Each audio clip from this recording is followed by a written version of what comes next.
Les complexités de l'identité féminine et les pressions sociétales qui pèsent sur les femmes ne sont pas des luttes isolées, ce sont des fils d'une même tapisserie, liées par une veine commune, un sang partagé. Les femmes ne sont pas seules dans leur douleur ni dans leur puissance. Nous sommes connectés par le toile sacré de l'expérience, de l'intuition, de la mémoire. C'est cela l'incarnation vivante du féminin sacré, la force qui unit toutes les femmes au-delà des différences apparentes. Nous enracinons dans une connaissance collective. Nous portons en nous une tempête, pas un chaos à faire taire, mais une force sacrée à honorer. Le féminin sacré n'est pas apprivoisé, il est le vent sauvage qui plie les arbres et enfonce la vie. Il transforme la souffrance en sagesse, le silence en chant. Lorsque les femmes traversent les tempêtes sociales, émotionnelles, spirituelles, nous ne faisons pas que survivre. Nous reprenons la tempête et devenons elle. C'est cela l'alchimie du féminin sacré. Tenir la douleur d'une main et la création de l'autre. Sentir les blessures et choisir combien de donner, de nourrir et de bâtir. Être éventré par le monde, mais offrir malgré tout le guérison. Nous marchons avec deux cœurs, tous deux exposés, l'un intact, modelé par les attentes de force, d'élégance, de perfection. L'autre blessé, à vivre sous le poids de l'inégalité, du désir, du chagrin inexprimé, mais ces deux cœurs sont sacrés.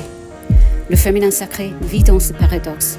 La plénitude naît de la brisure, la résilience naît de la vulnérabilité. Ces cœurs ne se contredisent pas, ils reflètent le divin. À travers eux, nous révélons le grand mystère. Être femme n'est pas être moins, c'est être vaste. Porter les contradictions, enfanter des mondes, soigner et fleurir dans un même souffle. Le féminin sacré n'est pas seulement un concept spirituel, c'est une vérité vécue, gravée dans chaque corps et esprit de femme. C'est le pouls de la création, le pouvoir de transformation. La voix qui dit « Je suis multiple », pourtant entière, je suis blessée, et pourtant sacrée. Je suis femme, mais je suis divine. Les peintures ont longtemps célébré l'idéal de la beauté, de la grâce féminine, non comme simple esthétique, mais comme portail, vers quelque chose de plus grand. À travers la forme de la déesse, cela devient un pont entre le divin et l'humain, révélant la nature sacrée de la féminité elle-même. Les femmes incarnent à la fois l'amour terrestre et l'amour divin. Nous sommes les déesses terrestres, inspirons le désir, la sensualité, la création. Et nous sommes les déesses célestes, éveillons l'esprit, la sagesse et la vérité supérieure. Cette dualité est l'essence du féminin sacré, une danse fluide entre le corps et l'âme, la passion, la sagesse, la mortalité et la divinité. Être femme, c'est porter la présence de la déesse en forme humaine. Nous ne sommes pas des muses lointains, nous sommes des manifestations vivantes de Vénus elle-même, déesse de l'amour, de la beauté, du désir, de la fertilité, de la prospérité, de la victoire. Il n'est pas une figure extérieure à admirer, mais une force intérieure à se rappeler. Le féminin sacré vit en chacun de nous.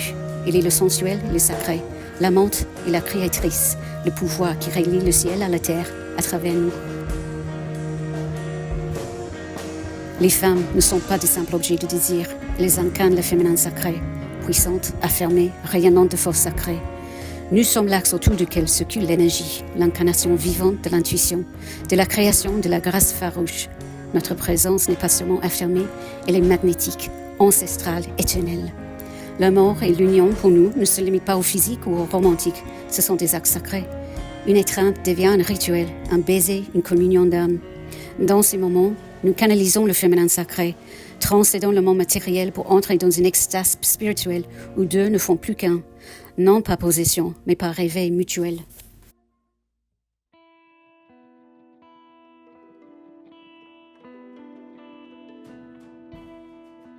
La mère nature est la véritable donneuse de vie. Elle est la nourricière de tous les animaux, arbres, fleurs et êtres humains.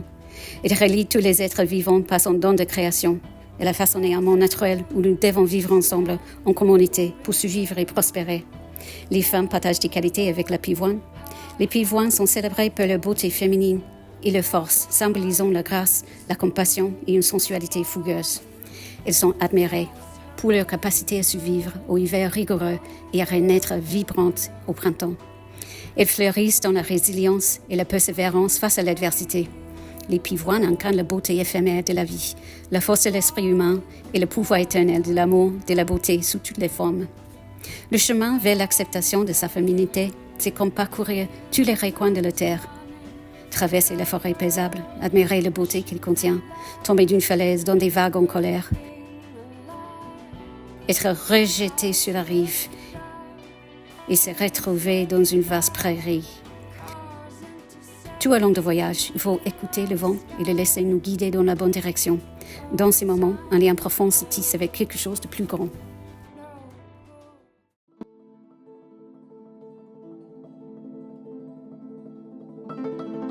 La religion est le cadre du monde dans lequel nous vivons tous, même si nous n'y croyons pas. Dans l'hindouisme, il existe Shakti.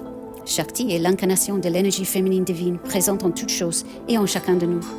En tant qu'énergie fondamentale de l'univers, Shakti représente le processus sacré de création, de maintien et de destruction, toujours en mouvement autour de nous.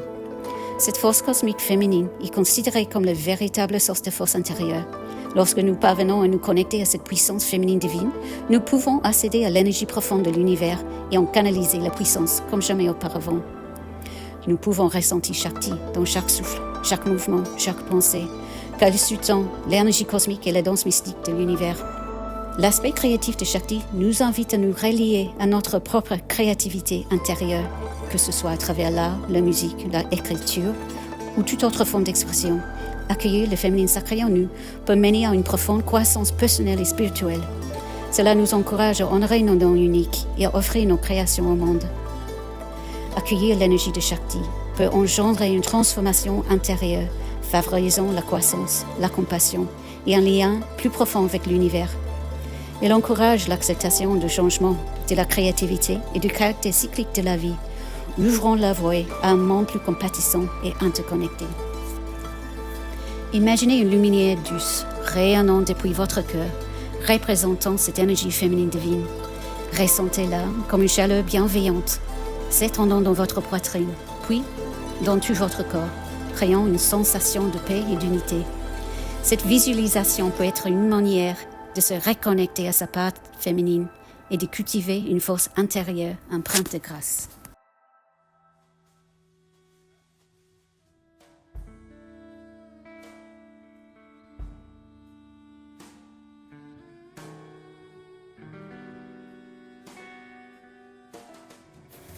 Les femmes existent dans un monde qui les classe selon une hiérarchie façonnée par le regard masculin. À travers ce regard, elles ne peuvent être qu'une chose ou une autre. Une madone ou une putain. Pour être une madone, il faut refléter la pureté, l'innocence, le soin maternel. Une image héritée de la Vierge Marie, Vierge et Mère par intervention divine. Pour être une putain, il faut incarner l'impureté, la rébellion, le désir. Une image née de la haine profonde que certains hommes nourrissent envers les femmes libres. Là où de tels hommes aiment, ils ne désirent pas. Et là où ils désirent, ils ne peuvent aimer. Ce schéma perpétue les normes patriarcales, en contrôlant la sexualité des femmes par la honte, en renforçant les stéréotypes du genre et en permettant aux hommes de conserver le pouvoir. Les femmes ne sont pas faites pour vivre dans un monde qui les enferme. Elles sont faites pour ressentir, créer, aimer et s'exprimer librement. Une femme doit se métamorphoser en sa propre forme du féminin sacré pour accéder à cette liberté. Le monde dit aux femmes de rétrécir, de se diviser pour survivre. Le féminin sacré murmure et l'agitoire, soit trop, soit tout, soit la tempête et le silence, la prière et le cri. Dans une culture qui craint le pouvoir féminin, le complexe Madame Putain est une arme de contrôle. Mais le féminin sacré n'est pas fait pour être contrôlé, il est fait pour être rappelé. Une femme ne peut être ni une putain ni une madone. Il ne peut être ce qu'elle est, une force de création, d'intuition et d'amour. Les êtres humains sont comme l'eau. Les femmes, elles, sont comme l'eau salée. Pas limpide et buvable comme l'eau de pluie, mais incompromise, impure, trop puissante, trop sauvage pour être consommée. Mais ce n'est pas une faiblesse. L'eau salée contient la vie. Elle nourrit les vivants, danse avec la lune, se déchaîne dans les tempêtes et se repose dans le silence. Elle est profonde, puissante, ancienne. Les femmes, comme l'eau salée, ne sont pas faites pour être domptées. Elles sont faites pour être honorées. Elles portent la vie, l'énergie, l'émotion, la liberté dans chaque vague déchaînée, dans chaque marée pesante.